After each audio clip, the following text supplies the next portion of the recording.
Ladies and gentlemen, welcome back to another episode. And today we are kicking off our grand final edition. And today we have an absolute Bulldogs legend. This player played 350 games at a total of 227 goals. Please welcome to Sport Talk Podcast, Doug Hawkins. G'day, Blake. How are you, son? Yes, pretty good, mates. Now, the real question is, how are you feeling this week?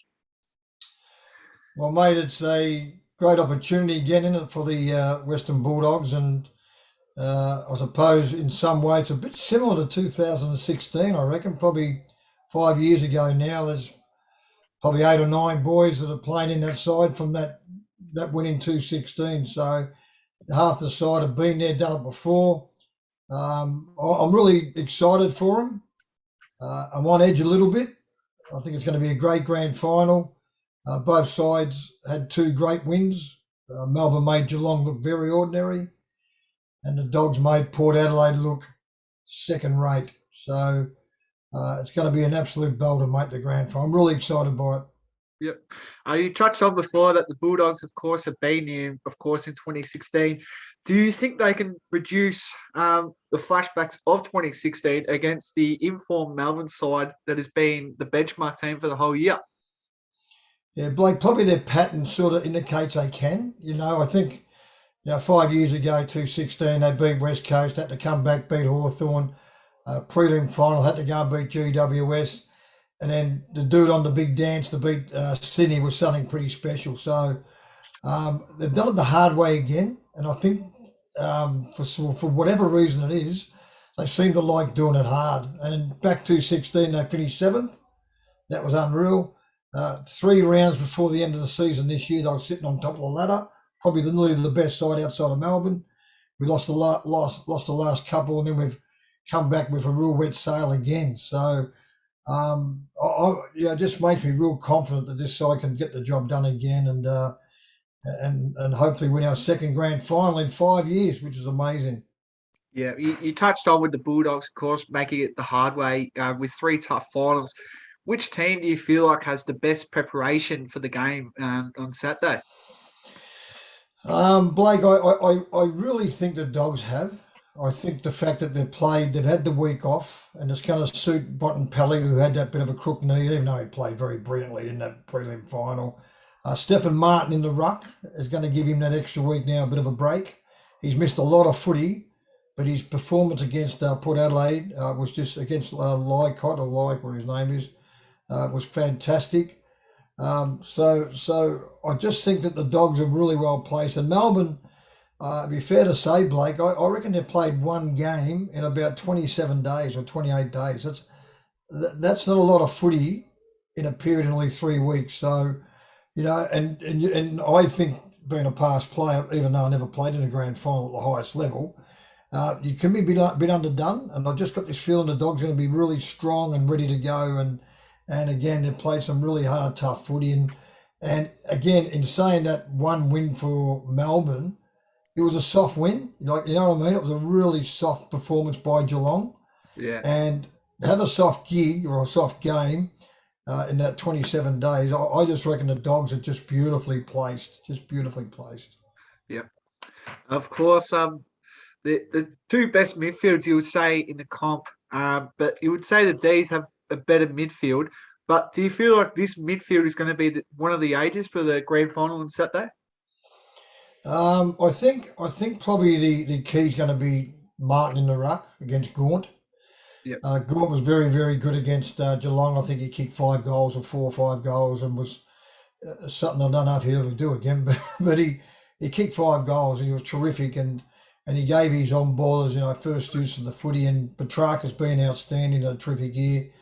Clayton Oliver polled 3rd, I think, in the Brownlow, 3rd or 4th in the Brownlow. Bradshaw goes good. They've got 1 or 2. The boy Jack Viney, I forgot about him. He's terrific. So their midfield is real good. But on the other hand, so's the Dogs. We've got Bontempelli, who is arguably, I think, the best player in the competition, in my opinion.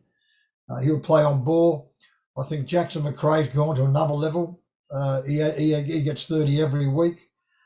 You're chucking Bailey Smith now, the young boy with the long hair. needs a haircut, but he needs a haircut, Blake. But we won't worry about that because I had the same hairdo when I was his age. So he's gone a new level, mate. He's kicking 3 or 4 goals a week, and he's a tough kid. And then you got to chuck in, of course, Dunkley is starting to get more better with his playing more footy. Trelaw had a bit of an off game the other week, but in the prelim final he was terrific. And the bloke I've left out is the most important player for the Bulldogs. He's the son of Tony Liberatore, and Yeah. that's Tom Liberatore. If they can stop Thomas Liberatore, Melbourne can go a long way of winning the game. I think that you get Thomas Liberatore and you stop him. I don't know who's going to go to him. Does Harms go to him, or does Jack Viney take him on? I reckon Neil Bullen might have a go because he did against Danger in the prelim last week. So, yeah. Who was that, Blake? Who was that? Neil Bullen, Alex Neil Bullen from Melbourne. He had a he roughed it up Danger a bit. So, yeah, I think so mate, I just think your midfields are pretty even, Blake. I really do, and it's going to be a real critical performance by Stephen Martin in the ruck. And don't forget, this is his second game in 3 or 4 months, probably. Yeah. So you touch on, of course, about Steph Martin. Do you feel like he's got a lot of pressure up against the big Max Gawn? Do you feel like he's got massive pressure on him? Yeah, I think he has, but he's a sort of player that I think can lift for big time footy. I just got this feeling about Stephen Martin. He's a great competitor. Again, I thought last week he jumped into life like it, or whatever I can't remember the bloke's name, the ruckman from Port Adelaide, and he just made him uncomfortable. He just bumped him, he elbowed him, he was all over him like a cheap suit. He just made life uncomfortable. And I reckon with Max Gaunt, you've got to do the same. You've got to be at him, you've got to be physical, put pressure on him, harass him, hound him, and he'll do that for a period of, say, maybe 12, 14 minutes, and then they can chuck English. Now, he'll play forward next to Norton. English will come into the ruck, and then I can't remember, I think it's the boy Jackson who comes in and takes over from Gaunt. So if Gaunt stays, and I think it's young Jackson, number 6, I think it is. Yeah. The kid lost a tooth the other a couple of weeks ago in the game. So, mate, I think English will be very critical for the Dogs to continue on the work that Martin's going to set up. So that's going to be very, very critical for them. Yeah. And Shaki can ruck. Shaki can do a bit of ruck work too. Yeah, so they got Doggy's got a few options up their sleeve. Yeah. How do you shut down May and Lever, that probably the two best defenders in the comp right now? Yeah, Blake, good question. I'm not sure that on the fitness of May. You know, he's got to come back from that hamstring, and I think he's trained okay this week. The mail is he's been okay over in Perth with his training. Lever is just a great intercept mark. A bit like a Lira with Port Adelaide last week, and what Luke Beveridge, who by the way is coaching very, very well. He's coaching beautifully with that Luke Beveridge at the moment. I would think Shaki would go to him and make a contest and just follow Jake Lever around, and don't let him have that ability or that room to intercept his marking. So there'll be a few little defensive roles, and I think that one there with you touched on the two boys, May and Lever, is going to be so critically. Where does May go? Does May go to Norton? I reckon. I reckon go to English. I reckon May will go to the best forward, which will probably be Norton, and like you said, touched on maybe Shaki goes to Lever, and I would say if Waitman's playing, he'll probably go on Salem maybe, or Jaden Hunt if Jaden Hunt is available, of course. So. Yeah, it's definitely going to be a very good contest down in the back line for the Ds, and of course the forwards for the Bulldogs. Yeah, it's going to be, like, no doubt about that. And the young boy will come in, Waitman. I think he's an exciting player. He's only 19 or 20. He's got a stack of tricks. He's got a little bit of swagger. He's got a little bit of bulldog bark and cheek, and the kid can play. He marks, he can chase, he tackles, he puts pressure on. I think he'll come in and probably the boy Vanderlei or Vandermeer, number 23. I think he may be the unlucky boy that may miss. So and of course, Keith's got to come back. Keith's got to come back in the Dogs as well. So do you reckon Scott will make way as well for Keith or Waitman? I just reckon that because of Keith going back to full back, I think he'll play on Brown. I think he'll play on Ben Brown, Yep. Alex Keith. So I think Gardner will probably stay. I think Beveridge is a big rap for Gardner. Yep. And the unlucky one's going to be our boy Shane Cordy, who played in the 2016 grand Yeah. final. And he did a He heck may of. be the unlucky one Yeah. that might miss out because you can't fit them all in. Yeah. He, So Keith and Waitman in. yeah. I reckon maybe Cordy and Vanderlei out of the side, mate. I think. I thought the grand final marathon was on Fox Footy the other day, and geez, Cordy played very well against Buddy that game. He even though Buddy kicked 2 or 3, whatever, he made a very good impact on the game. He did, Blake, and what he did with Beveridge, with Cordy that day in that grand final 216, he actually put him forward in the second half a bit. Yeah. And what he did then, he played like a backman. You know, he tackled and chased and he raced and he made a contest. So it's going to be a huge call for Beveridge, who he leaves out of the side. Yep. So there's always a heartbreaking story in footy. Every year there's always one. And do you think Wark Smith one is up there as a heartbreaking story? Yeah, young Rourke Smith, he's had the haircut. He hasn't got that long hair anymore. And I think the boy we're talking about, number 37. I think he's missed a few years of knee reconstructions. I think he's been very unlucky when he first arrived on the scene. I got to feel his first game was in Perth, in Western Australia. How's that? We can check that up if we can later at some stage. But I think that was his first game, and he may be the unlucky one. I think Scott. You touched on Scott. He may be that medical sub. Is Rock Smith? I think he's still in the side, isn't he? Is he? Yeah, is he he played last 22? week. Yeah, I think he was in the He best did play 20. last week, didn't he? Yeah. He didn't do Yeah. a stack, I don't reckon. Yeah. But You, yeah, I got a little bit mixed up there. I was thinking he's going to be that medical sub, but he played in the 22 last week, and he'll keep his spot. yeah.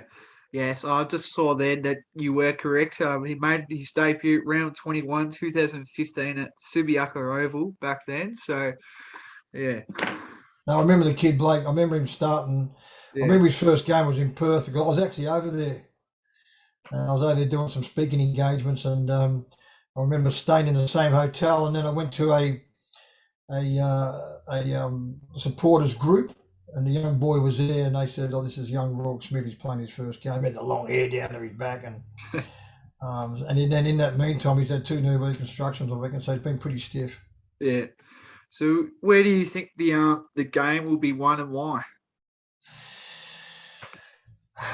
Well, I think the game. We touched on the rucks. I think that's critical, particularly both midfields, as you said, Blake. And you're right. They're both very even midfields. I think the start last week by the Bulldogs, last week or the week, 2 weeks ago now, I thought their start was really super.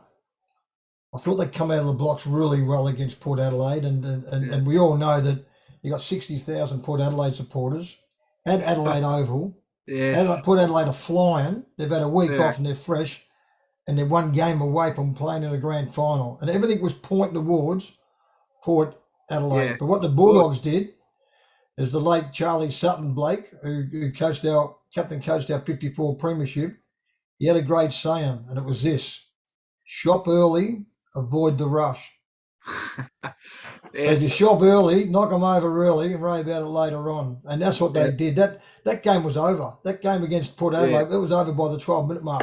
When it was 5-1, I said to my wife, chuck on your home improvement show because this game's over. We can turn it over. But we didn't, obviously. Yeah. But it was all over. They come out and they just went bang. And they'll need to get off and do a flyer to do the same to Melbourne because of their lack of playing. They can put them back a little bit, and all of a sudden they start going in their shell and going, hang on, this is going to get a bit harder, yeah? So we don't know who they're going to support. Who's people going to support? Melbourne? I think they're going to support the Western what I've Bulldogs. heard is there's more Melbourne at the moment. I've seen a lot of, if you go down people's houses, there's a lot of Melbourne stuff everywhere. And of course, down the western suburbs, there's heaps of Bulldogs, everything. So there's a stack of that in Melbourne, particularly. There's a stack of western suburbs are going to be Bulldogs, and over the bridge, over the bridge towards Brighton and Toorak and Yeah, all these suburbs. Blake are going to be Melbourne people. I'm only yeah. joking anyway. But in Perth, who's going to, out of the 60,000 people, who are they going to support? Well, I reckon what I Even? You think it's saw, pretty even? at Optus, there was a fair few Melbourne supporters. I don't know if they jumped on or so, but there was a few Melbourne supporters there. So I think because Melbourne have stayed there, Perth the whole time, I think maybe they could have the most fan base support team because they've stayed there for what 4 weeks Hmm. now. So yeah, I feel like Melbourne. I think everyone. Yeah, that's my prediction. Maybe the people may have adopted them as their third side outside of the Eagles and the Dockers. Maybe you do Yeah, that, and Blake, hear you say that makes a very good point for the Melbourne side because they're customised. They've played there. They've been at the environment for 4 weeks. Dogs have been everywhere. They've been a yeah. dog's dinner, I, I think I but it saw. hasn't seemed to worry them. So Yeah, I think I saw about this thing. They're saying the Bulldogs on their socials, what are their socials saying they've travelled in every state. They've travelled for 9,000 kilometres. So yeah, it's crazy. mate, that is amazing. Like that is Yeah, amazing, But I think that week now at Joondalup Resort, just to have that break, I got a feeling the first week was in quarantine. I think they got out only yeah. on, I think they got out on Monday, didn't they, or Yeah, Friday or yeah. Saturday? I think they had to quarantine as well after the Port Adelaide game. I think they had to quarantine for a Yeah, week had to do it because they again. left Yeah, or something. yeah, Yeah, yeah. But they just travel well. They travel yeah. very well. So you touched on, of course, about Luke Beveridge. You must have a lot of confidence with a coach like Beveridge in the corner of the Bulldogs. Yeah, Blake, I really have. I actually played footy with him Yeah, at the Bulldogs in 93, 94.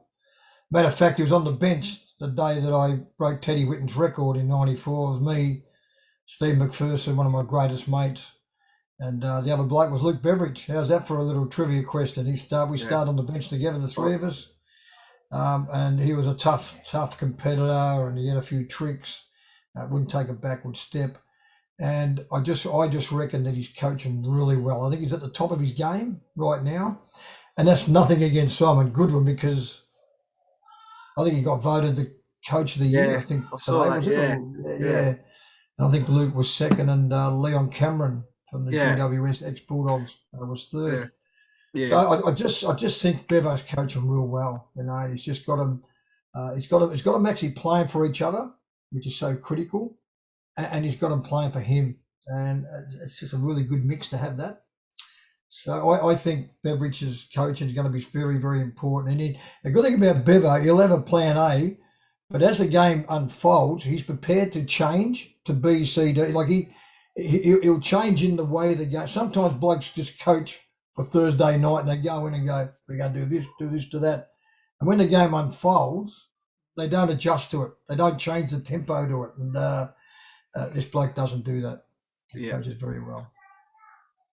So of course the big one, the predictions for your game. So who's your premiership? Norton Smith for both sides. Well, Melbourne, if Melbourne win, it'll be by less than the goal. Yep, The Norm Smith medal will go to Jack Viney. Jack Viney.